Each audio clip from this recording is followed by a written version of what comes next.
Before we get into the 70s, I want to start by bringing you from the 1960s. Before we get into the 70s, it's only right that I start you with the 1960s, okay? Okay? So on February the 9th of 1965, the good Reverend Dr. Martin Luther King Jr. met with President Lyndon Baines Johnson in the White House. On February the 21st, El Hajj Malik El Shabazz Malcolm X, the greatest since Garvey, was assassinated, a collaboration between jealous Negroes in the organization and the United States power structure. Now, on March the 7th of 1965, we have the first march from Selma to Montgomery that was stopped by the police. So Malcolm is murdered on February the 21st of 1965. And then the very next month, on March the 7th, we have the very first Selma to Montgomery march as part of the civil rights movement. Okay? And then on March the 8th, I want y'all to pay attention to this. We're in the late 60s right now. We're in the late 60s right now. On March the 8th, 3 weeks after they murdered Malcolm, 3 weeks after the FBI murdered Malcolm, Lyndon Baines Johnson passes the Law Enforcement Assistance Act. I want y'all to understand, overstand, and understand this. March the 8th of 1965, Lyndon Baines Johnson signed the Law Enforcement Assistance Act. Okay? This act would give the federal government a direct role in local police departments for the first time in American history. I'm going to say it again. March the 8th of 1965, 3 weeks after they murdered Malcolm, Lyndon Baines Johnson signed the Law Enforcement Assistance Act, which gave the federal government a direct role in local police operations in the black community throughout the entire country. Okay?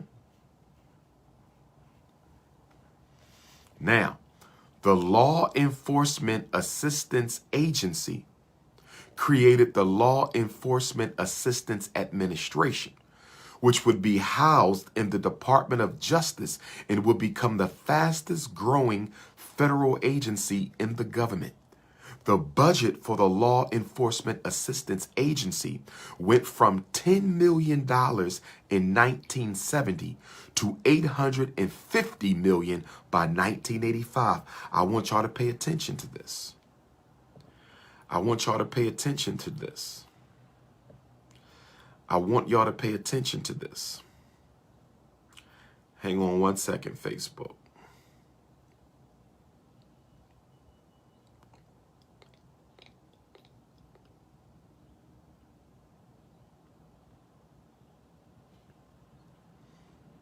All right. So, the Law Enforcement Assistance Administration would be the branch of the government that would be used to infiltrate all black nationalist organizations after Malcolm's assassination. And the government would swell their budget from $10 million in 1970 to $850 million by 1985. The purpose of the Law Enforcement Assistance Administration was to prevent the rise of a black messiah after Malcolm. What they did was they gave the police in the black community military-grade surveillance equipment and military-grade weapons equipment. I want y'all to understand this. The federal government, right after they murdered Malcolm, They empowered the local police department in every black community with military-grade surveillance equipment and military-grade assault weapons. I need y'all to understand this. I need y'all to understand this. I need y'all to understand this.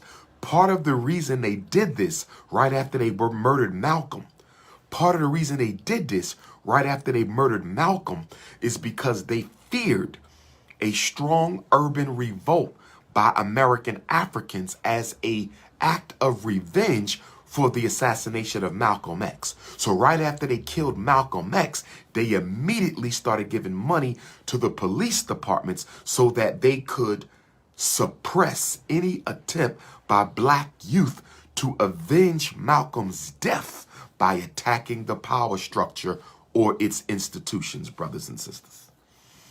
Okay?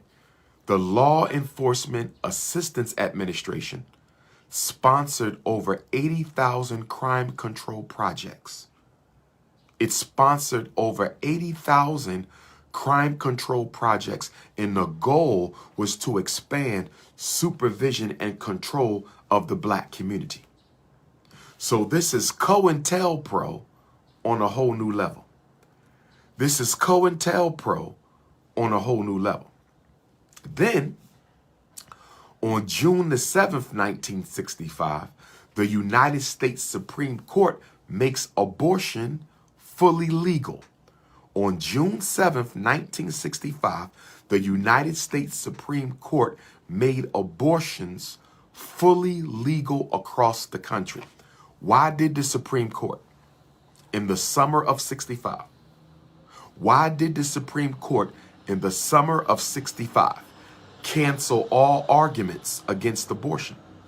Because you just had the Civil Rights Bill of 64 and the Voting Rights Act of 65. Black people appeared as if they were going to be included into the American social structure. And to prepare for that, they had to make sure they could give black women as many abortions as possible. They had to make sure that Planned Parenthood could continue to operate in the black community.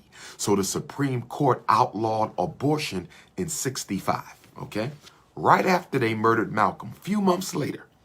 Then in August 8th of 65, August the 8th of 1965, the Voting Rights Act would be signed into law by President Lyndon Baines Johnson.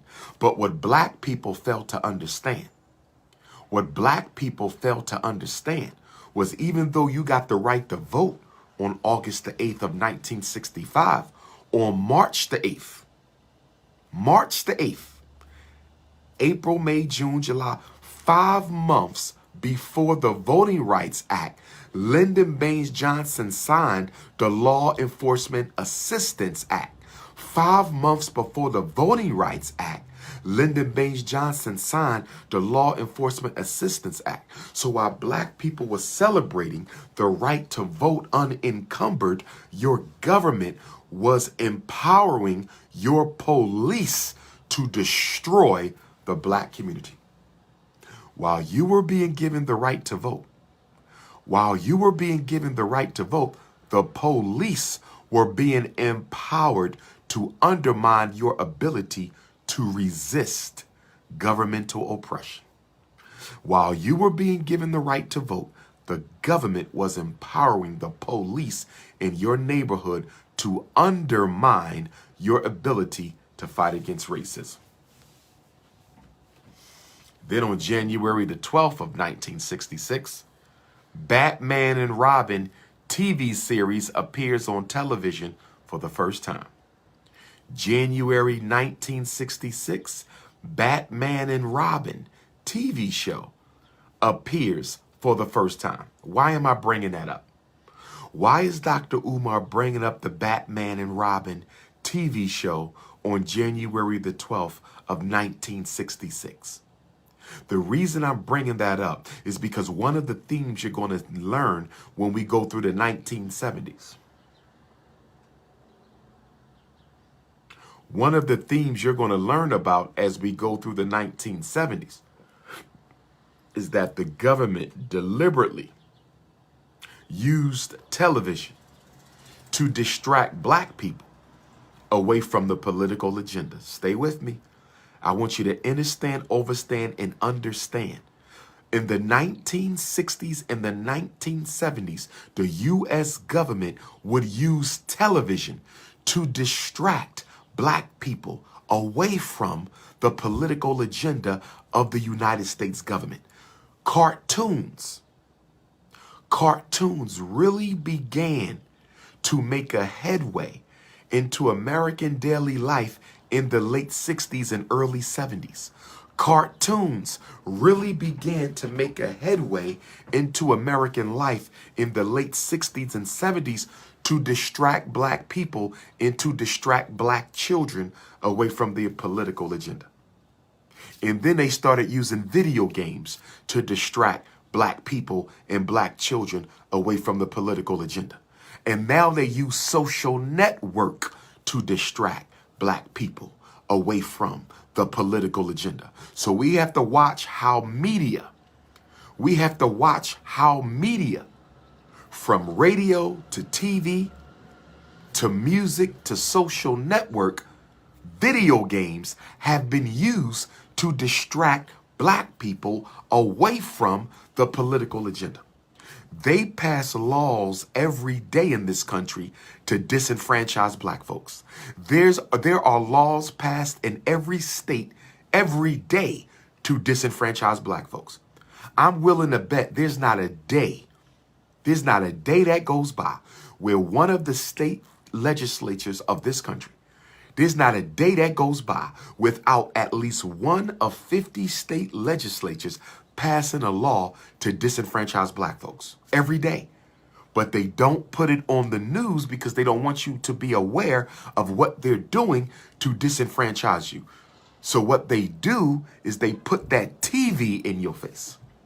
And they use cartoons, reality shows, talk shows, movies, and they distract you from your reality.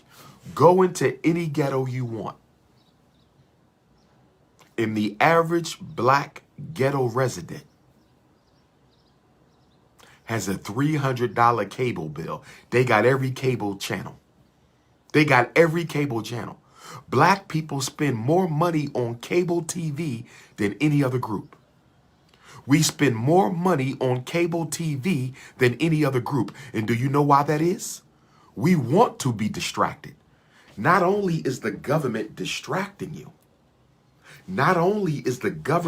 distracting you, you want to be distracted because you do not want to take responsibility for your own liberation. Black people are allergic to organization. Black people are allergic to the acquisition of power.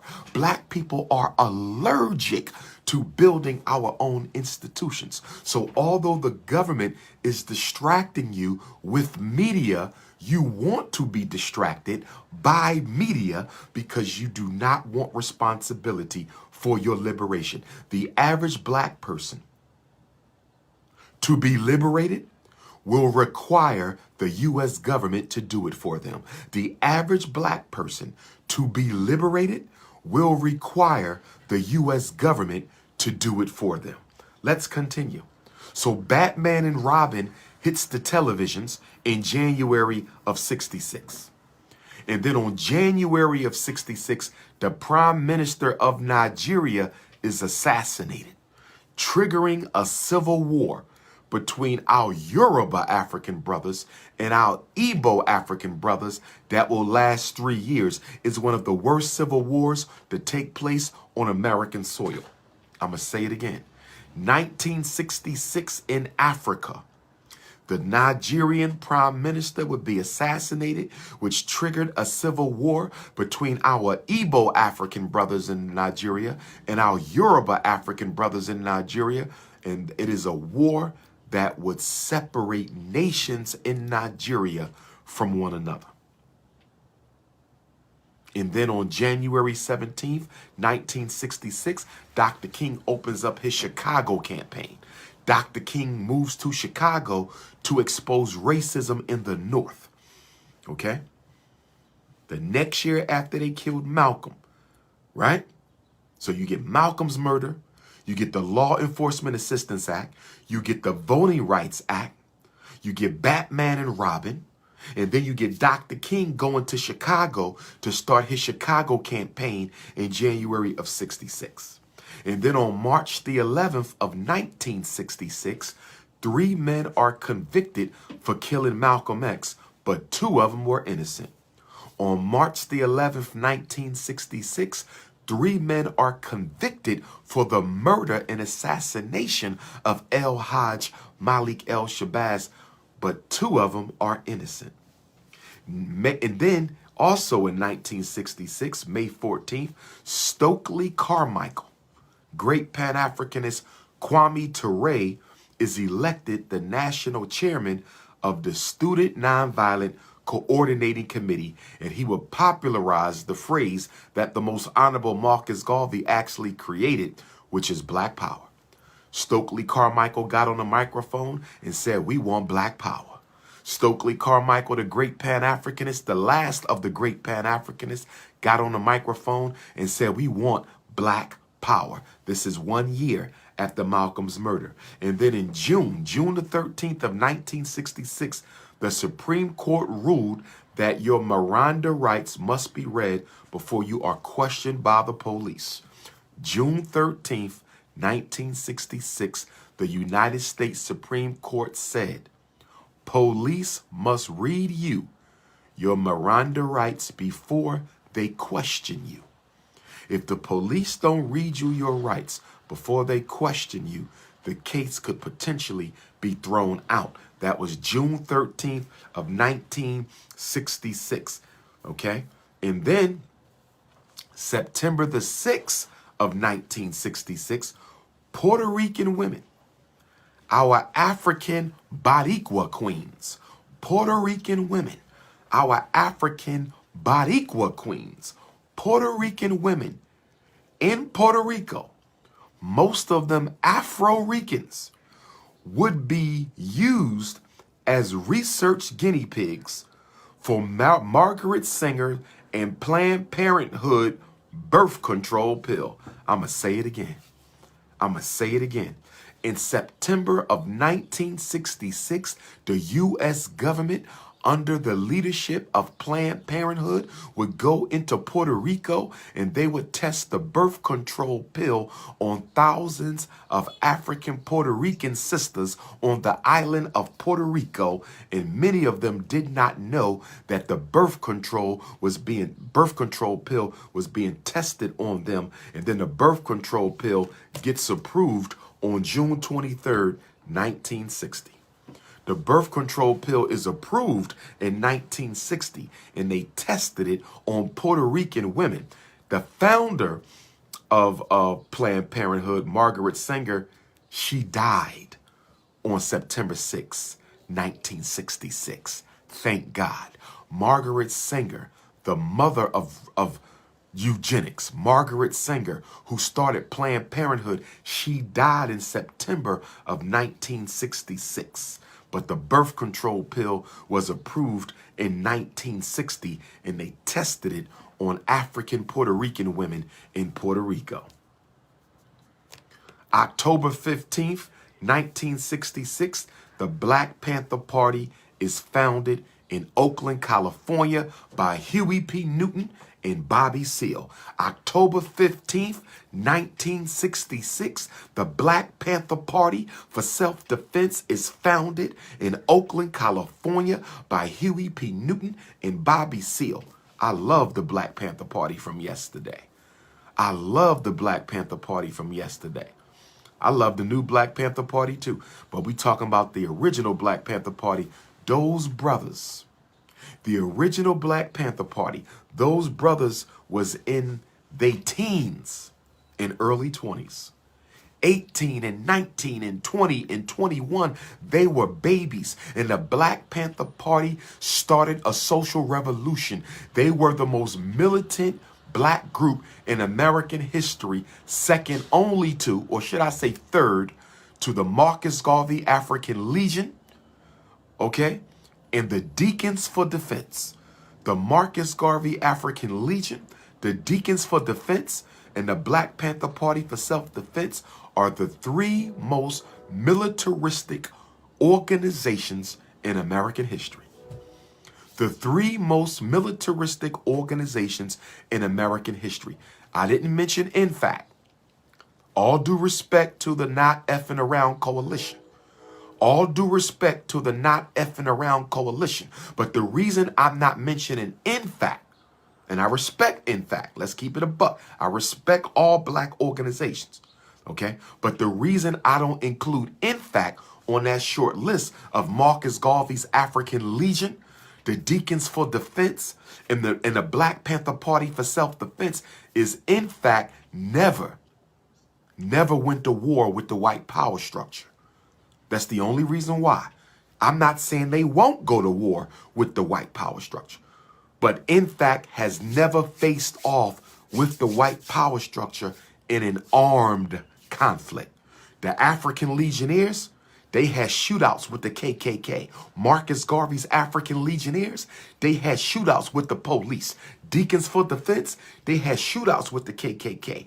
Deacons for Defense, they had shootouts with the police. Black Panther Party had shootouts with the police. INFAC has never went to war for black people. I'm not saying they're not ready to. Don't misrepresent what I'm saying. But they cannot get on that list, okay, until they demonstrate a history of resistance, direct confrontation with the oppressor, as did Marcus Garvey's Legionnaires, the Deacons for Defense, and the Black Panther Party. Much respect to INFAC. Moving on. So the Panthers are founded in October 15th of 1966. And then on December the 26th, look at this now. 2 months after the Black Panther Party is founded, 2 months after the Black Panther Party is founded, Dr. Maulana Karenga holds his first Kwanzaa celebration.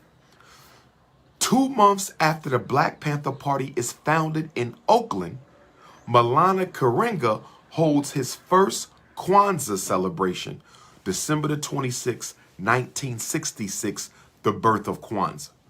Now, as you know, there was a history between the Black Panthers and Maulana Karenga's United Slaves. And I don't profess to know every detail of it, but there's people who allege that Dr. Maulana Karenga was an agent for the power structure. I can't confirm it, I can't disconfirm it, and I don't believe in convicting anybody, especially an elder, unless you have proof that he was an agent, okay? As you know, our Prentice Bunchy Carter and John Huggins would get killed on the campus of UCLA, I believe it was, by members of Maulana Karenga's organization. Some people say COINTELPRO was involved. Some people say Maulana Karenga was an agent. I don't know. I can't speak to that. Until I have conclusive proof, I can't mess with that. I met Dr. Karenga when I keynoted the Black Consciousness Conference at Cal State Long Beach. Largest attendance in their history when I spoke. Okay? But I'm not going to throw the elder under the bus without sufficient proof. Okay? Now, I honor Kwanzaa. I participate in Kwanzaa occasionally. My issue with Kwanzaa, in retrospect, this is not an attack on the brother Dr. Maulana Karenga, but the constructive criticism of Kwanzaa, because we can fix this, but my constructive criticism of Kwanzaa, I got a lot of records, my sister. I've broken a lot of records. St. Martin, when I keynoted, it was the largest, most attended Black history event in the history of that island since they started holding Black History Month events. Oh, I got some records. I've broken many records around the world. Okay, but let's stay focused because I'm humble. I am extremely humble. Let's stay focused. My constructive criticism for Kwanzaa, is that I don't think it should have been during the Christmas holiday season. My constructive criticism for the Kwanzaa holiday is I don't think Kwanzaa should have been put in the American Judeo-Christian holiday season. I know why he did it, to give us an alternative. I know why he did it, to give us an alternative. But the reason why I don't think Kwanzaa should be celebrated when it is celebrated is because, number one, it's after Christmas, so it's not really competing because it's after Christmas. But on top of that, after black people have spent millions of dollars on Christmas gifts, after black people have spent millions of dollars on Christmas gifts, they now got 7 extra days of Christmas. Kwanzaa is not Christmas. Don't get me wrong. But because we like to shop and because American capitalism has exploited Kwanzaa for personal gain, because we like to shop and because American capitalism has exploited Kwanzaa for personal gain, because we like to shop and because American capitalism has exploited Kwanzaa for personal gain, Kwanzaa becomes an extra 7 days for the white man to make money off the black man. If I'm lying, prove it. If I'm lying, prove it. Kwanzaa has become an extra 7 days for the white man to make money off the black man. Look at how much money we spend on Christmas, and then look at all the money we spend from Christmas to New Year's. Have you noticed that a lot of these stores have all these post-Christmas sales? Post-Christmas sales. So you can go and buy Kwanzaa gifts. That's right. You can go into Macy's and they selling Kwanzaa products. One of the mistakes that was made with Kwanzaa is we did not keep it an all-black holiday. One of the mistakes made with Kwanzaa, we did not keep it an all-black holiday. Much respect to my elder, Dr. Karenga. Much respect to my elder, Dr. Karenga. But when Dr. Karenga said that non-Africans can participate in Kwanzaa, when he said that non-Africans can participate in Kwanzaa, respectfully, he said they can't lead it. They can't lead it. He did clarify they can't lead it, but he said they can participate. Once he allowed the aliens to participate in Kwanzaa, you automatically dilute the power and the spiritual ashe of Kwanzaa. That's why Joe Biden made Juneteenth a federal holiday. This is why Joe Biden made Juneteenth a federal holiday. We were already celebrating Juneteenth. We didn't need Joe Biden to make Juneteenth a federal holiday. We were already celebrating Juneteenth. But the reason Joe Biden wants to make Juneteenth a federal holiday is the same reason the government endorsed Kwanzaa, and they celebrate Kwanzaa in the White House, and they have a Kwanzaa stamp at the post office, is to integrate and disintegrate. You integrate it, and then you exterminate it. You integrate Kwanzaa, you exterminate Kwanzaa. You integrate Black History Month, you exterminate Black History Month. You integrate Dr. King's birthday, you exterminate it. You integrate Juneteenth, you exterminate it.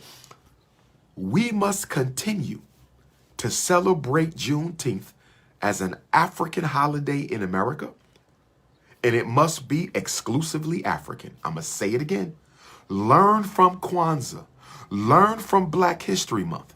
Have you all noticed that in the Obama era, even before Obama, but especially since Obama became president, Black History Month no longer carries the same power and respect? Kwanzaa no longer carries the same power and respect? Dr. King Day no longer carries the same power and respect? And now Juneteenth. Watch Juneteenth next year. Mark my words. Mark my words. Watch what they do with Juneteenth next year. It's going to be so integrated. It's going to get misdirected. The Rainbow Gang is going to take it over and exploit it. I'm going to tell you right now. I'm telling you what Juneteenth 2022 is going to look like. They going to have every other race participating in Juneteenth. The Rainbow Gang is going to turn it into a day for them. We're going to end up celebrating everybody instead of black liberation.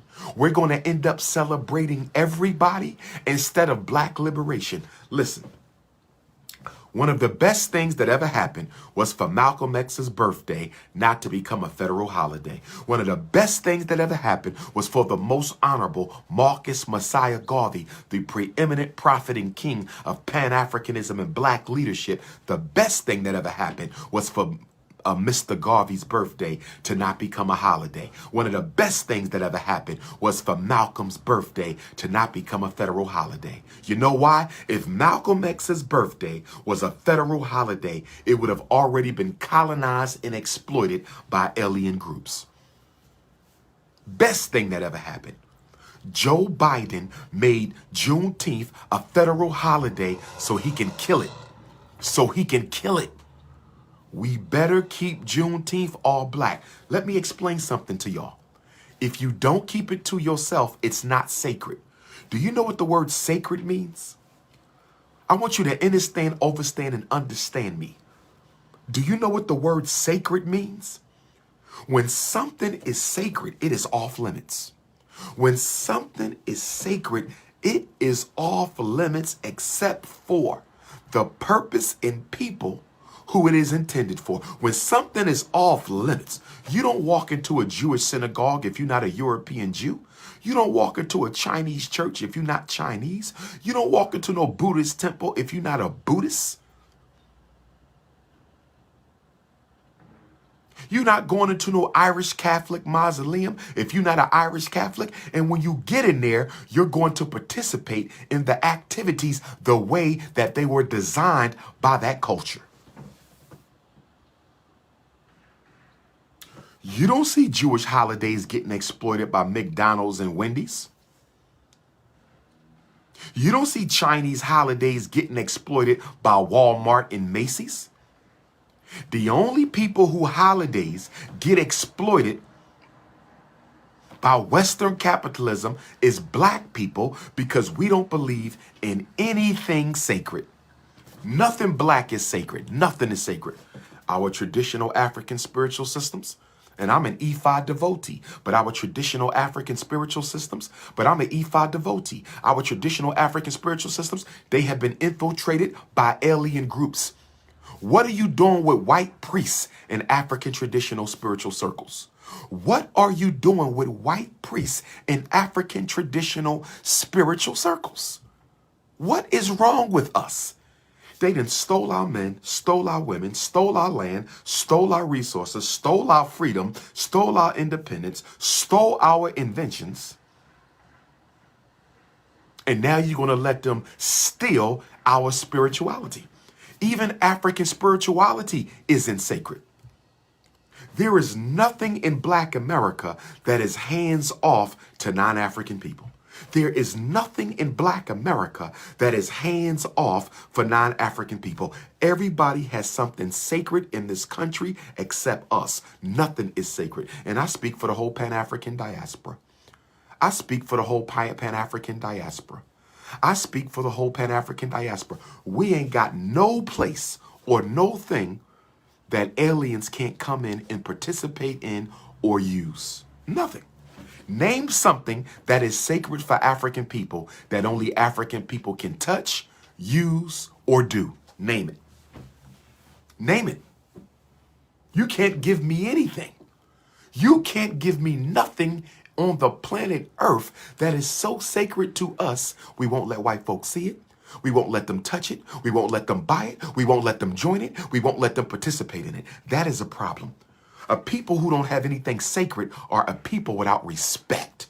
A people who don't have anything sacred are a people without respect. No other culture but ours. But getting back to my point,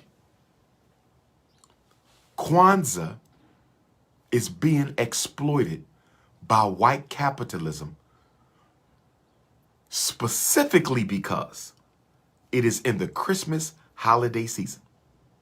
It's an extra 7 days of Christmas. No disrespect, Dr. Karinga. I want you to understand, overstand, and understand your younger brother. I'm not dissing Kwanzaa. I'm saying that where Kwanzaa is placed on the calendar makes it particularly susceptible for exploitation by corporate interests. What I'm saying is when you said people can participate in Kwanzaa who are not Africans, Kwanzaa was no longer sacred. That's what I'm saying. We still going to celebrate it. We still going to honor it. Psychologically, it is important for African people to have that time. I just wish we would have put it at another time of the year, and I wish we would have never said non-Africans can participate. They integrate and they exterminate. Juneteenth is next if we fall for the okie doke. Getting back to the timeline, I'm giving y'all the timeline. Now let's go to 67. On May the 2nd of 1967, Bobby Seale and little Bobby Hutton stormed into the California State Assembly, representing the Black Panther Party, to protest the Mulford Act, which banned the open carry of rifles in California. So on May the 2nd, 1967, little Bobby Hutton, who would become a martyr, little Bobby Hutton, who would become a martyr to black youth around the world before Trayvon, before Breonna, before Tamir, before Sandra, before Walter Scott, before Eric Garner, before Philando Castile, before all of those Africans, rest in peace to all of them, Bobby Seale was murdered by the police in Oakland. Excuse me, not Bobby Seale. Take that back. Bobby Seale is still alive. Little Bobby Hutton, little Bobby Hutton, little Bobby Hutton, the youngest founding member of the Black Panther Party. Little Bobby Hutton, the youngest original member of the Black Panther Party, was murdered by the police. But that was after him and Bobby Seale stormed into the California State Assembly on May the 2nd, 1967, to protest Governor Ronald Reagan, in the Mulford Act that was going to ban the Panthers from carrying they open rifles. And then on May the 22nd, 1967, the great poet Langston Hughes dies. And you know, Langston Hughes' grandmother used to be married to one of the 5 Africans who stood with John Brown at the Harpers Ferry raid in Harpers Ferry, West Virginia on October the 16th, 1859. And then the 1967 riots happened. And then the 1967 riots happened. And then the 1967 riots happened.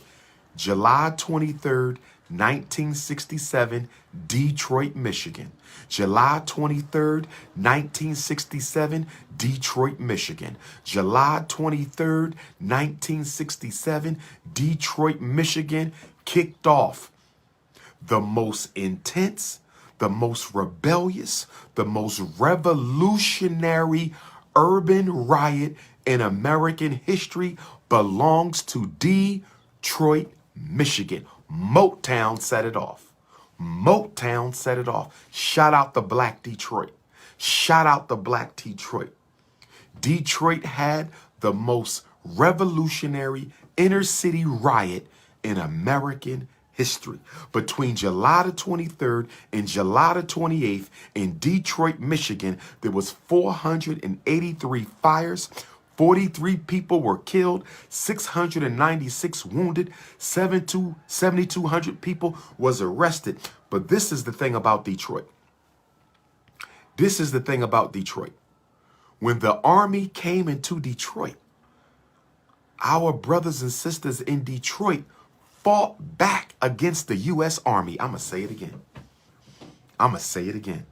When the military came into Detroit to occupy the hood, our brothers and sisters in Detroit, Michigan stood up to the tanks and the soldiers, and they went toe-to-toe, bullet for bullet, and gun for gun with the white power structure. They didn't tell you about this in that movie called Detroit. They didn't tell you about this in that movie Detroit. They showed you the police brutality, but they didn't show you how the Africans in Detroit stood up to the U.S. Army in the 1967 riots. And one of the reasons that Detroit, Michigan has never been rebuilt, just like Haiti, just like Haiti, just like our Haitian African brothers and sisters in the Caribbean, one of the reasons the city of Detroit has not been rebuilt is America is still angry at the Africans of Detroit for standing up against the U.S. military when they came in to occupy. We didn't beat the military, brothers and sisters, but we gave them a run for their money. Those brothers and sisters did not lay down when the tanks came. They stood toe-to-toe with the tanks and the soldiers, and that's why they don't want to rebuild Detroit, because they afraid that if you rebuild Detroit, you will make black people stronger than they ever been, and that's why we got to hold on to Detroit, and that's why we can't give up Detroit, and that's why we cannot allow Detroit to be gentrified, brothers and sisters. Listen to this.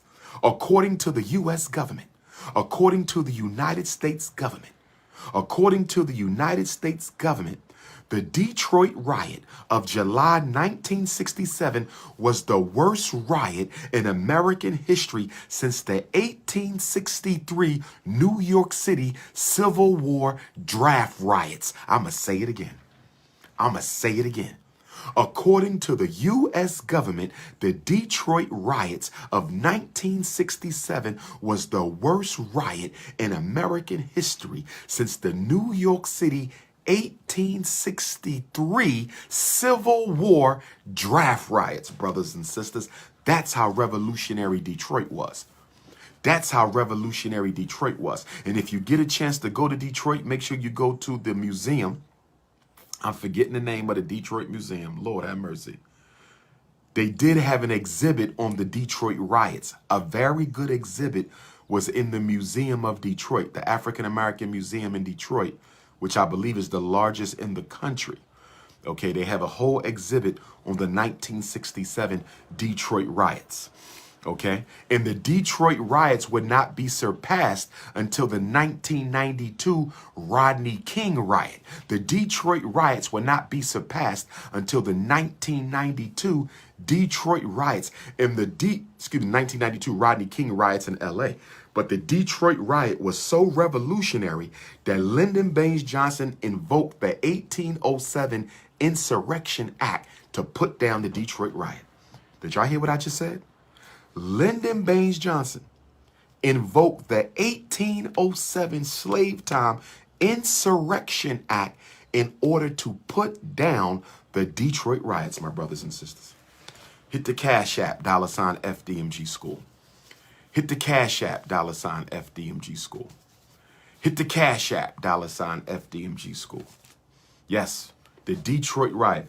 Who was second to the Detroit riot? The second most revolutionary riot in American history was the Newark, New Jersey riots of 1967. Shout out to Black Newark, New Jersey. Shout out to Newark, New Jersey. Shout out to Newark, New Jersey. Detroit and Newark, New Jersey were the twin towers of black resistance in the post-Malcolm X era. Detroit, Michigan, and Newark, New Jersey were the twin towers of black resistance in the post-Malcolm X, El Hajj Malik El Shabazz era. Let's keep on going. And do you know how the Detroit riot started? The Detroit riot started when the police raided an after-hours bar. The police raided an after-hours bar and decided to arrest brothers and sisters who wasn't doing nothing but having a drink. And those brothers and sisters in Detroit, they don't play that white supremacy shit. They don't play that police brutality. They don't play it. They set it off. They set Detroit off for the worst riot in American history since the 1863 draft riots. So, as a result of Detroit and Newark, but let me be clear. 1967 had 159 different race riots. You didn't hear me. I said 1967 had 159 different race riots across the United States of America. Across the United States of America. 159 different race riots by black people in 1 year. They called it the Long Hot Summer. They called 1967, the year before they killed King, the Long Hot Summer. And one of the reasons they had to kill Dr. King the next year, one of the reasons they had to kill Dr. King the next year, one of the reasons they had to kill Dr. King the next year is because Malcolm was dead. So all the youth who followed Malcolm was now looking to King. The Black Panthers was just getting started. The Black Panthers was just getting started, but Dr. King was already established. So all the youth who followed Malcolm were now looking towards King. So Dr. King go and visit the most honorable Marcus Garvey grave in Jamaica.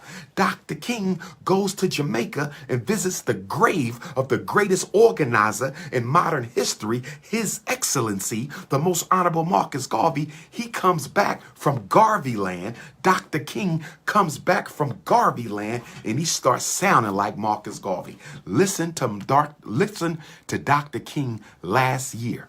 Listen to the Dr. King of 68. Listen to the Dr. King of the late 67s. That was Marcus Garvey and Malcolm X channeling through Dr. King. That was Marcus Garvey and Malcolm X channeling through Dr. King. And you had all these youth who was rebelling against the white power structure in 1967, 159 different black race riots. The government was afraid that Dr. King was going to mobilize all these black youth. 169 cities, the government was afraid that Dr. King was going to mobilize these youth. And that's why Dr. King had to go. He was the Black Messiah. He was the Black Messiah that J. Edgar Hoover and the CIA and the FBI could not let happen. And that's why they had to kill Fred Hampton the year after they killed King. That's why they had to kill Fred Hampton the year after they killed King. That's why they had to kill Fred Hampton the year after they killed King. Because once they killed King, Fred Hampton was next. And Fred Hampton has just gotten elected by the Central Committee of the Black Panther Party to be the national spokesman at 21 years old. Fred Hampton was going to be the national spokesman. So they killed Malcolm, killed King, then they had to kill Fred. Why? Because they didn't want the rebellious spirit of African youth to get leadership. They didn't want us to organize the rebellious energy of black youth. They didn't want us to organize the rebellious energy of black youth. They didn't want us to organize the rebellious energy of black youth. Now pay attention to what happens next. During 1967, 2,100 injured, 11,000 arrested. 2,100 injured, 11,000 arrested. Lyndon Baines Johnson said, I got to do something about the black revolt. We killed Malcolm and they still at it. We killed Malcolm and they still at it. We killed Malcolm and Malcolm's spirit went into the youth in the inner cities and they rebelling all over the place. They rebelling all over the place. We got King running around sounding like Garvey and Malcolm. We got Huey and Bobby Seale running around on the West Coast. We got to do something about this. And in retrospect, brothers and sisters,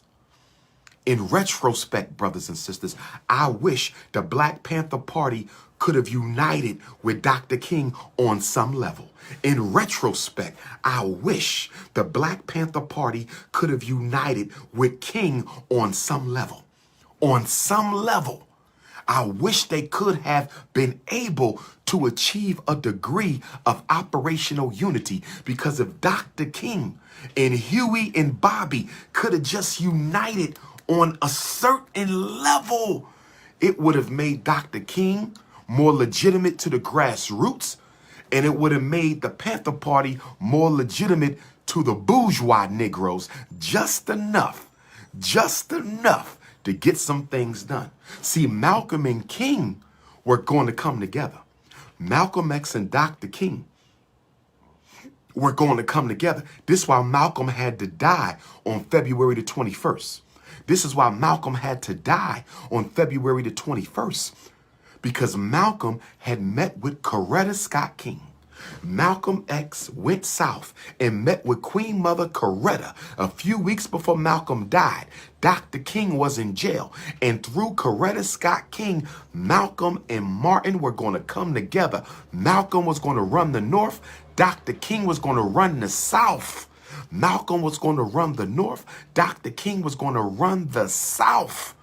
And they couldn't let Malcolm and Martin come together. So Malcolm had to die on February the 21st. For number one, he had to die before King got a chance to connect with him.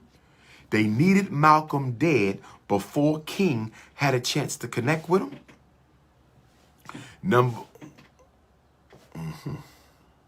Number two,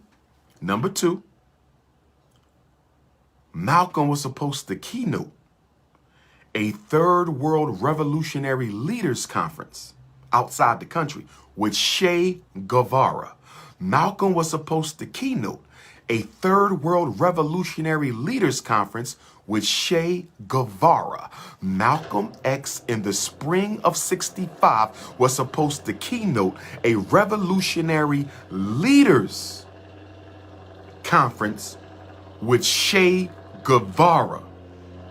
Okay? And the third reason Malcolm had to go, according to all the research I've got, was some of his enemies within his former organization needed him dead before Savior's Day the following week. According to the research, all due respect, some members in his former organization needed him dead before Savior's Day the following week. I'm going to leave it at that. Now, on July 28th, 1967, Lyndon Baines Johnson commissions a National Advisory Commission on Civil Disorders. On July 28th, 1967, Lyndon Baines Johnson commissions a National Advisory on Civil Disorders, popularly known as the Kerner Commission, to create the study of the causes of the 1967 riots. This is important, brothers and sisters, to understand why Dr. King was murdered. This is important, brothers and sisters, in order to understand why Dr. King was murdered. This is important, brothers and sisters, in order to understand why Dr. King was murdered. The Kerner Commission pissed President LBJ off. The Kerner Commission actually undermined the white power structure. If you haven't read the Kerner Commission, order it right now. Get on Amazon and order a copy of the 1967 National Advisory Commission on Civil Disorders. The book is like 500 pages. You got to read it. They told the truth, brothers and sisters. That commission that LBJ put together, he didn't think they were going to tell the truth. They told the truth. And that report concluded that the racism in America, the ghetto, they said the ghettos of America and the conditions that gave forth to the 1967 riot was created by white people, perpetuated by white people, and maintained by white people. Get the Kerner, get the report. They said the riots in Detroit and the riots in Newark and the riots in the other 159 cities was created by the white folks. White people created the conditions, poverty, unemployment, drugs, police brutality, lack of opportunity. They said the government created it. The government perpetuated it. The government maintained it. Guess what? LBJ never acknowledged the Kerner Commission. President Lyndon Baines Johnson was pissed off, and if I'm not mistaken, he fired some of the commissioners on the report because he didn't expect them to tell the truth. The Kerner report basically said white supremacy caused them riots in 1967. The Kerner report basically said white supremacy created the riots of 1967. And guess what? It's a government document. The Kerner Commission is a government document. So let me ask y'all a question. How you doing, wifey Octavia? That's my Facebook wifey. Everybody say good morning to Sister Octavia Carter. That's my Facebook wifey. But check this out. The Kerner Commission report is an official U.S. government document, right? The Kerner report is an official U.S. government document. So can I ask you a question? If the Kerner report is an official U.S. government document, if the Kerner report is an official U.S. government document, can you help me understand why President Obama never refers to it when dealing with the problems affecting black people? Why didn't Bill Clinton ever refer to the Kerner Commission report for the problems affecting black people? George Bush, Sr. or Jr., Donald Trump, Joe Biden, Kamala Harris, the Congressional Black Caucus. Can somebody tell me why there's a book this thick explaining the problems of black people in America, an official government document this thick, the Kerner report of 67, and no president ever talks about it? No black elected official ever talks about it. Nobody on the Congressional Black Caucus ever talks about it. The NAACP don't ever talk about it. The Urban League don't ever talk about it. The Black Church don't ever talk about it. You got a whole book detailing what America did to black folks and how America perpetuates it. Systemic research. Systemic research. Systemic research. And you never hear anybody talk about the Kerner Commission report. Can somebody tell me why not? We hear about the rainbows and we hear about the Afghanis and the Mexicans and the Arabs and the Chinese and this and that. Why nobody talking about that Kerner report? You know why nobody talking about that Kerner report? You know why nobody talking about that Kerner report? Because they don't want to face the facts. The Kerner report is irrefutable evidence that the U.S. government created the ghetto. The U.S. government created the ghetto. It is called the National Advisory Commission on Civil Disorders. National Advisory Commission on Civil Disorders. And the reason they had to kill King, because with that book in his hand, Dr. King had the weapons he needed. With that book in his hand, Dr. King had the weapon he needed to scientifically and methodologically convict the U.S. government for crimes against humanity in the form of African people. Dr. King had to die. You could not give Dr. King the Kerner report and think America was not going to change. Dr. King would have took that book and used it as a weapon of mass destruction and a weapon of mass construction. He would have used that book to lead the greatest economic revolution in American history, brothers and sisters.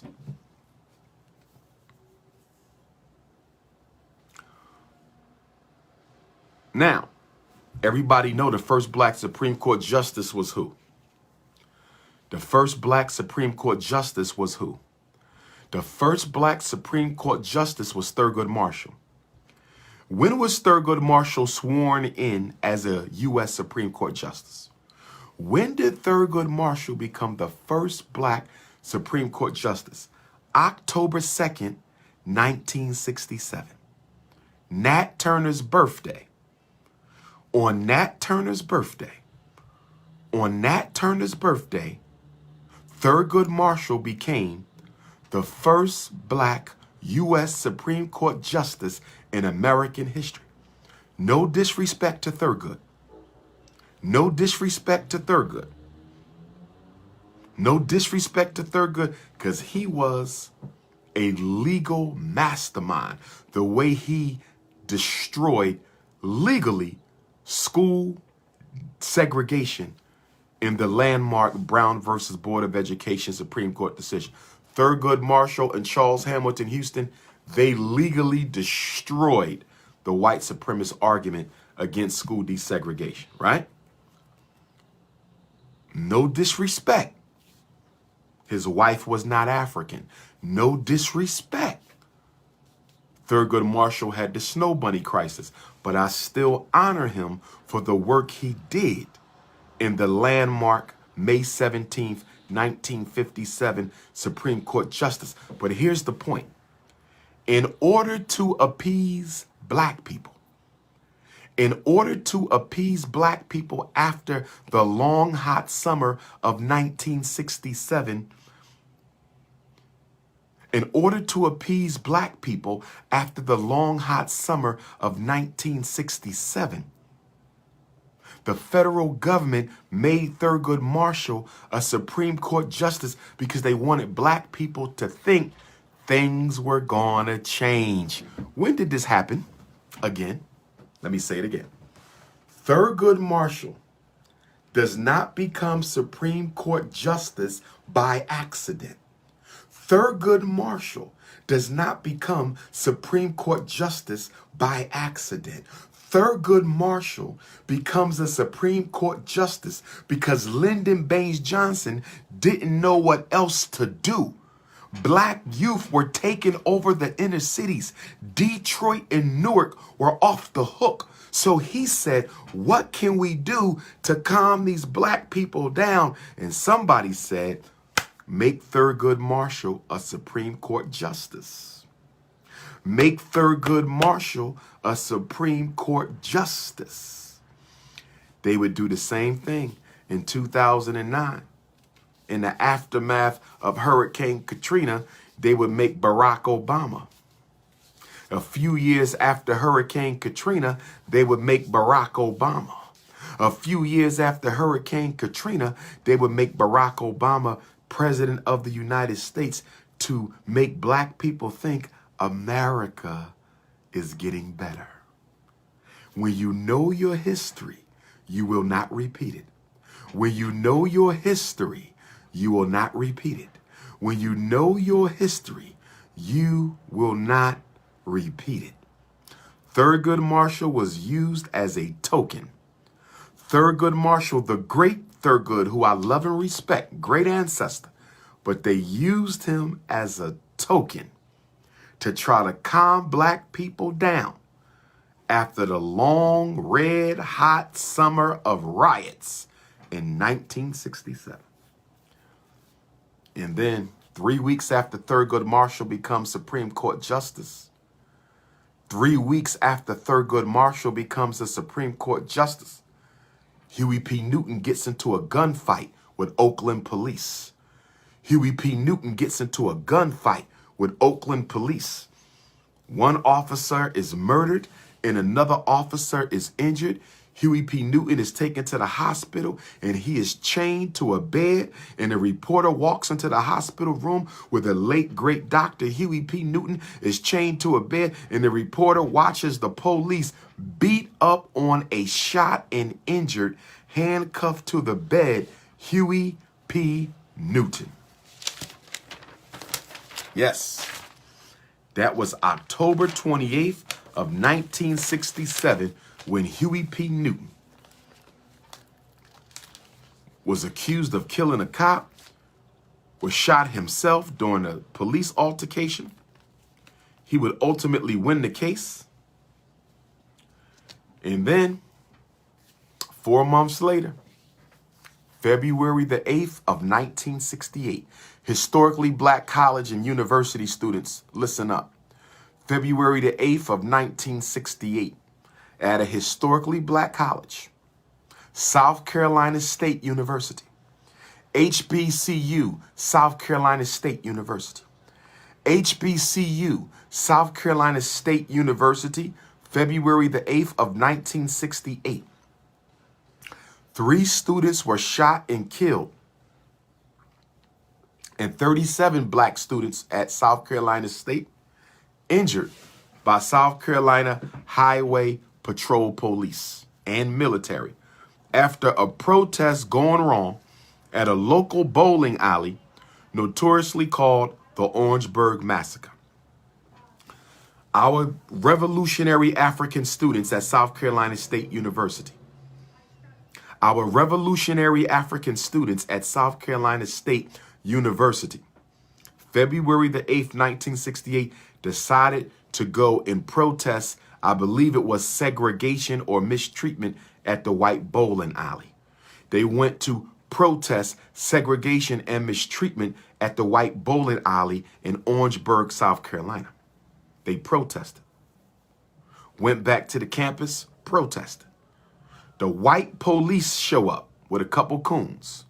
The white police show up and they open fire on the campus of South Carolina State. They opened fire on the campus, South Carolina State, on February 8th, 1968, killing 3 students and injuring 37 others. It's called the Orangeburg Massacre, and they have a monument on the campus.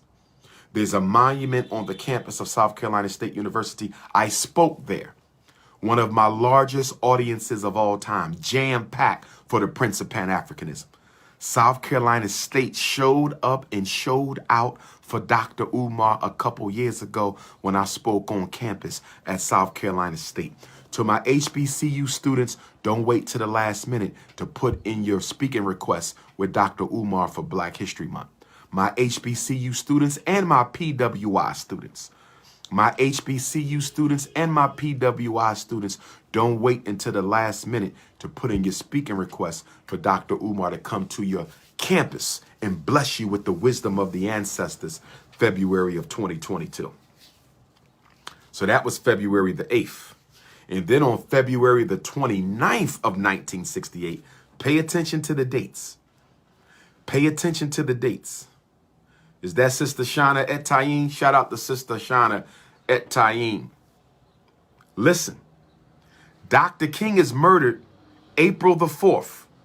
The Kerner report comes out February the 29th. Stay with me.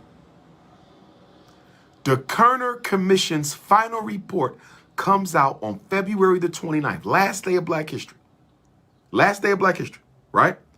You have the whole March. How many days in March? How many days in March, y'all? Let me see. Let me see how many days in March. 31 days in March. The Kerner report comes out on February the 29th of 1968. There's 30 days in March. 4 days in April, Dr. King would live. Dr. King was murdered 34 days after the Kerner report was released. Dr. King was assassinated in Memphis, Tennessee, in a conspiracy planned by the FBI, the CIA, the Ku Klux Klan, the Memphis Police and Fire Department, and some coons in the Southern Christian Leadership Conference, and some coons in the Southern Christian Leadership Conference. Dr. King was murdered at the Divine Lorraine Hotel 34 days after the Kerner report was released. Why is Dr. Umar bringing this up? The reason I'm bringing this up, brothers and sisters, is they had to kill him. They could not let Dr. King get that book. The U.S. government cannot let the preeminent leader of Black people get his hands on that Kerner Commission. He died 34 days after the report was released. They basically gave him a month to live once that report was released. And let's listen to what the report said. 462 pages. The man who shot King was a sharpshooter for the Memphis Police Department. The man who murdered Dr. King was a sharpshooter for the Memphis Police Department. The man who murdered Dr. King was a sharpshooter for the Memphis Police Department. But listen to what the Kerner report said. It concluded that the 1967 riots, with Newark and Detroit being the worst. Listen to this quote. I'm quoting the Kerner report. Black frustration due to a lack of fair housing, education, social services, and a racist media. Listen, brothers and sisters, understand, and understand what Dr. Umar is telling you. understand, overstand, and understand. I'm quoting the 462-page Kerner Commission report that exposed white supremacy and led to the death of Dr. King. It said, quote, black frustration due to a lack of what? Fair housing, education, social services, and the racist media. Fair housing, education, social services, and the racist media. Thank you, Yermi Yahoo Love. Yermu Yahoo Love. Thank you. Has it changed at all, brothers and sisters? Has it changed in 50 years, brothers and sisters? I'm asking y'all a question. Has it changed in 50 years? Are we still not frustrated due to a lack of fair housing, gentrification, education, special ed and ADHD, social services, homelessness, job employment, and the racist media? Has it changed? That's why we need to use that Kerner report. We need to demand that Joe Biden read the Kerner report. Kamala Harris, read the Kerner report. Congressional Black Caucus, use the Kerner report. Black frustration due to a lack of fair housing, education, social service, racist media. Number two, I'm quoting, number two, white institutions created it, white institutions maintain it, white institutions condone it. They didn't say gangster rap. They didn't say sagging pants. They didn't say single moms. They didn't say incarcerated fathers. They said white institutions created it. White institutions maintain the problems in the ghetto, and white institutions condone it. Next quote.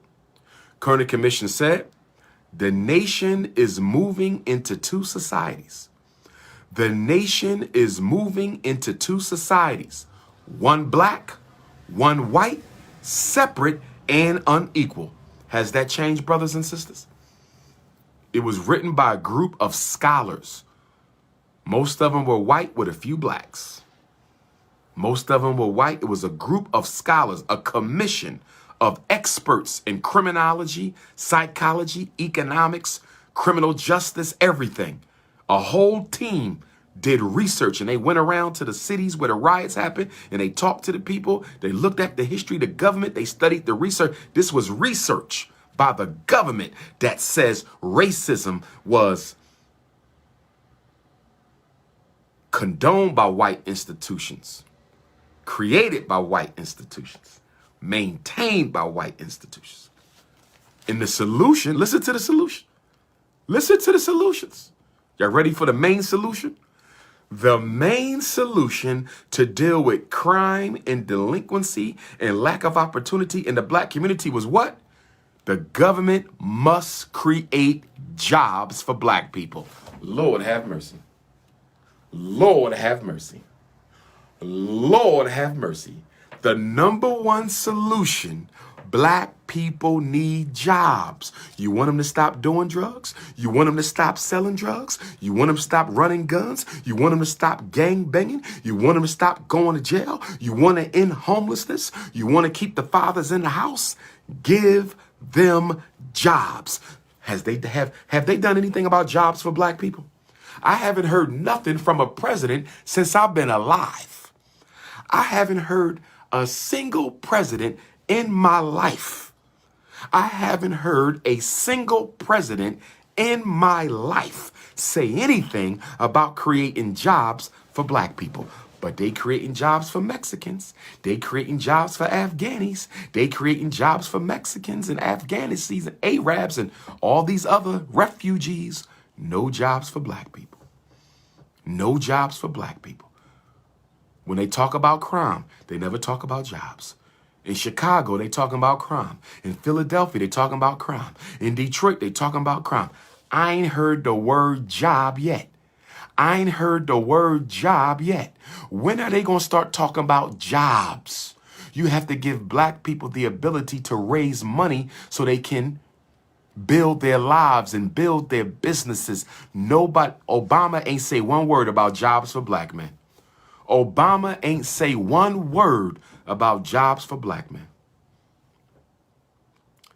but he put over 100 rainbow gangers in federal jobs. He appointed more than 100 rainbow gangs to federal jobs. Barack Obama did. And he is a hero to black folks. Lord have mercy. Lord, Lord, Lord have mercy. And then they said, you must listen to the second solution. First solution, create jobs. Second solution, diversify the police department. Oh, Lord. Oh, Lord. Diversify the police department. Have they diversified the police department? In some places, not in most. In a lot of predominantly black cities, you have more than 90% white police in predominantly black cities. 90% white police in a predominantly black city. If the Kerner Commission said you need to diversify the police, why are the police majority white in a majority black city? Why are the police majority white in a majority black city? Why are the police majority white in a majority black city? Lord have mercy. I'm going to end this installment of Black America After Dr. King by saying this. On March the 12th, 1968, the African island of Mauritius gained its independence from Britain. Shout out to all my Mauritius Africans. Shout out to all my Mauritius Africans. Shout out to all my Mauritius Africans. Independence Day, March 12th. But on April the 4th, 1968, April the 4th, 1968, at 6:01 p.m., Dr. Martin Luther King Jr. walked out onto the balcony of the Divine Lorraine Hotel, black-owned in Memphis. And within minutes, a sharpshooter from the Memphis Police Department would almost take his life. But Dr. King would arrive at the hospital with a bullet wound to the head, alive. But he would be suffocated by police and doctors with a pillow inside the hospital until he died. And we know this because a white nurse. We know this because a white nurse. We know this because a white nurse witnessed Dr. King being suffocated in the hospital by white police and white doctors until he died.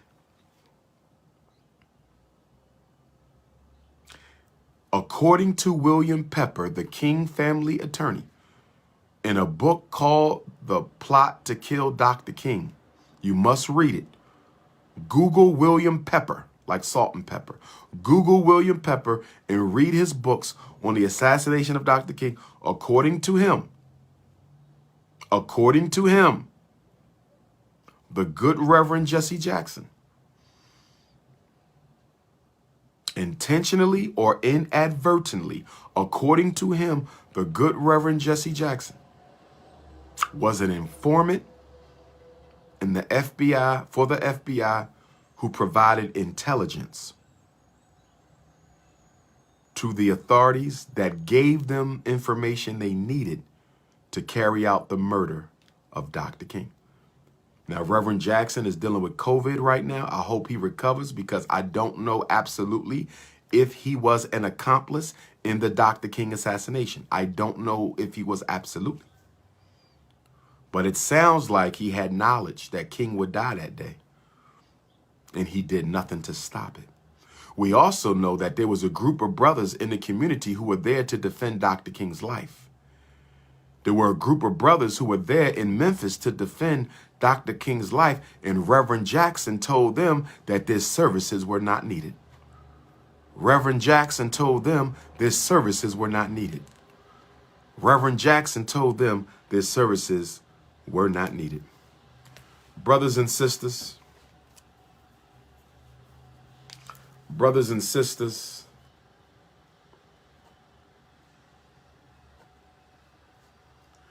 Brothers and sisters, I'm not even halfway through. We ain't even hit the 70s yet. You know what? I might take you up to 1970 and stop at 1970. Maybe I should take you up to No, this is 68, yeah. Maybe I should take you up to 1970.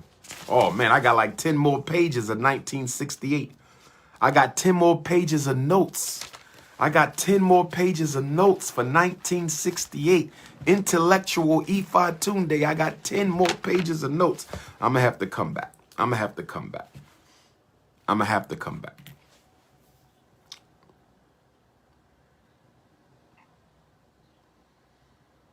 I want to say this. When I read our history and the people who struggled and sacrificed and stood and fought for us, I am so humbled and so honored to be here to carry on the legacy and the life work of those who came before me. And I want you to be the same way. I am humbled and honored. We are the inheritors. We have an inheritance, brothers and sisters. We are the children of the Ma'afa. I am the descendants of those who came on slave ships. I am the descendants of those who fought in the Civil War. I am the offspring of Douglas and Tubman and Ida B. Wells and Fannie Lou and Mega and Fred Hampton. I inherited their struggle, brothers and sisters. I inherited their struggle. And I have a responsibility, and so do you, to keep the torch lit. Keep the fire of African liberation burning. Keep the flames of Pan-African revolution alive. We have a responsibility to finish the work of Dr. King, finish the work of El Hajj Malik El Shabazz, finish the work of Kwame Nkrumah and Patrice Lumumba and Sekou Touré and Amilcar Cabral and Dedan Kimathi and Menelik II and His Majesty Emperor Haile Selassie and Winnie and Nelson and Chris Hani and Steve Biko and Robert Sobukwe and Shaka Kasensa Kagona Zulu and Maurice Bishop and Peter Tosh and all the great African activists. I am honored to be an African. Indigenous is an adjective. Indigenous is not a noun. Do you understand? The word African is older than the word indigenous. What am I calling myself indigenous for? That's a white man's word. My ancestors never called themselves indigenous, but they did call themselves African.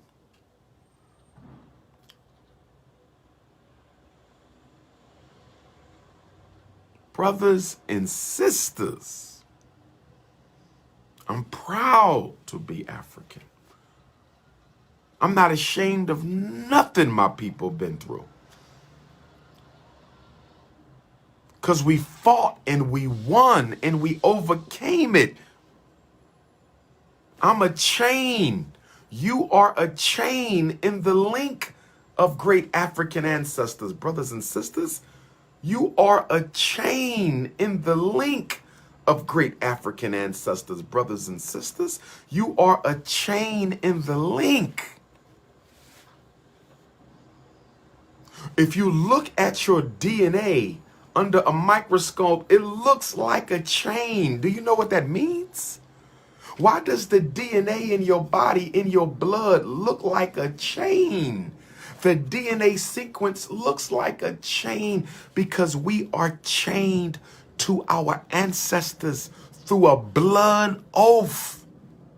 Blood in, blood out. You have an oath with your ancestors that you don't even know about.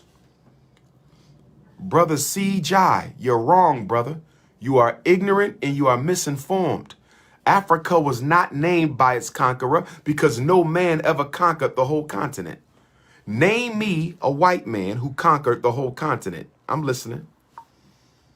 Alexander the Great conquered Kemet. Caesar conquered Kemet. Name me the white man who conquered the continent. You can't name one because no one white man conquered the continent. Leo Africanos never conquered the continent. The word Africa was around and is older before Leo Africanos. It is from the ancient Kemetic language. Af-ra-ka. Ra-ka. Africa. Ra is God. Ka is spirit. Af is from. When we say we are African, an original Kemetic word, we are saying we are from the Spirit of God. African means I am from the Spirit of God. African means I am from the soul of God. African means I am the original man. I am the original woman. I am not from Asia. I am not Asiatic. I am not Mexican. I am not Moroccan. I am not North American. I am an African. Take that self-hating bullcrap y'all teaching our children and keep it to yourself, because we ain't teaching that crap at the Frederick Douglass Marcus Garvey Academy. We ain't teaching those lies at the Frederick Douglass Marcus Garvey Academy. We do not come from Asia. We come from Africa. We do not come from Mexico. We come from Africa. We do not come from North America. We come from Africa. I am an African. And the word African is older than the word Asia. It's older than indigenous. It's older than sovereign. It's older than Mexico. It's older than every word that the mother Negroes use to try to steal you away from your birthright. That's right. I civilized Mexico, but I'm from Africa. I civilized North America, but I'm from Africa. I civilized Spain, but I'm from Africa. I civilized Asia, but I'm from Africa. The greatness of Garvey, the greatness of the most honorable Marcus Garvey is Garvey organized us not with self-hate, not with fake religion, not with false scruples, but he organized us with African consciousness. Garvey organized us with African consciousness. Brothers and sisters, I will be in Allentown, Pennsylvania on Saturday, October the 23rd. If you have any middle schoolers or high schoolers, if you have any middle schoolers or high schoolers, if you have any middle schoolers or high schoolers, whether you live in Pennsylvania, New York, New Jersey, Connecticut, if you want to bring your children to the youth explosion, I will be speaking to the youth on Saturday, October the 23rd, at the South Mountain Grove, 400 East Mountain Road in Allentown, Pennsylvania. You understand? The event is free. If you want more information, we can call 484-375-7753. If you need more information, you can call 484-375-7753. You can text my phone for the flyer, 215-989-9858, 215-989-9858, 215-989-9858. This Saturday, Allentown, PA. If you need a copy of my book, you can come get it from Allentown. If you need a copy of my book, you can come get it from Allentown. For those of you who have ordered the book, books are being mailed every day. Be patient. Books are being mailed every day. Be patient. Books are being mailed every day. Be patient, or come bring your receipt to one of my lectures and pick up your book. That's all you got to do. Dr. Umar will be in Chattanooga, Tennessee, Thursday, November the 4th. Dr. Umar will be in Chattanooga, Tennessee, Thursday, November the 4th. Dr. Umar will be in Chattanooga, Tennessee, Thursday, November the 4th. Dr. Umar will be in Chattanooga, Tennessee, Thursday, November the 4th, from 2 until 8, lecture, Q&A, book signing. Chattanooga, we will be at 1403 Tunnel Boulevard. Chattanooga, Tennessee, 1403 Tunnel Boulevard. Chattanooga, Tennessee, 1403 Tunnel Boulevard on November the 4th from 2 to 8. More information, 423-642-9393. 423-642-9393. Chattanooga, text message only. Black Maryland. Black Maryland. Dr. Umar will be in Capitol Heights. Dr. Umar will be in Capitol Heights at the Everlasting Life Cafe with Baba Baruch, one of our master teachers in holistic health and wellness. I will be at Everlasting Life Cafe Wednesday, November the 10th, 6 until 9. Wednesday, November the 10th, 6 until 9. Wednesday, November the 10th, 6 until 9. Wednesday, November the 10th, Capitol Heights, Maryland, Everlasting Life Cafe. You want to get tickets, go to It's a Great Day at everlastinglife.net. It's a Great Day at everlastinglife.net, or you can call 301-324-6900, 301-324-6900, 301-324-6900. That's Capitol Heights in Maryland. And then Thursday, November the 11th, the 190th Memorial at Nat Turner Land. Thursday, November the 11th, the 190th Memorial of Nat Turner's hanging. It's called The Celebration of the Ancestors by Baba Khalifa. Please come on out in Druryville. Go to natturnerlibrary.com. Go to natturnerlibrary.com. Go to natturnerlibrary.com and register. If you've never been on the Nat Turner Trail, you need to experience it. If you never sat in the winds of the Nat Turner Trail, if you've never been to the sacred land, Cabin Pond, where Nat Turner sat down on my birthday, August the 21st of 1831, with Henry, Hark, Nelson, Sam, and Will, and with those disciples, the Black Christ declared war on white supremacy and the institution of slavery, and they declared war on everything that was white.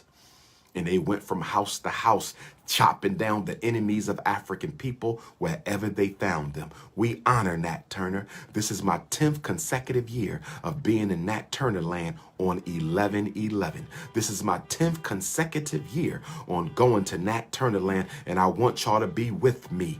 natturnerlibrary.com. My first visit to Nat Turner land was 11/11/11. My first visit to Nat Turner land was November the 11th of 2011, a week before I got my name from Orisha Orunmila, Ifatunde Oguntade. I was named by spirit, Ifatunde Oguntade. I was named by spirit 1 week after I made my first visit to Nat Turner land. So make sure y'all join me in Nat Turner land on 11/11. And then join me in Norfolk, Virginia the very next day on Friday, November the 12th. Join me in Norfolk, Virginia the very next day. In Norfolk, Friday, November the 12th from 5 until 8. Doors at 4. From 4 until 8, we will be at 1401 Ballantine Boulevard. From 4 until 8, Hampton Roads. My first visit to Norfolk since 2017, we will be at the Kroc Center, 1401 Ballantine Boulevard.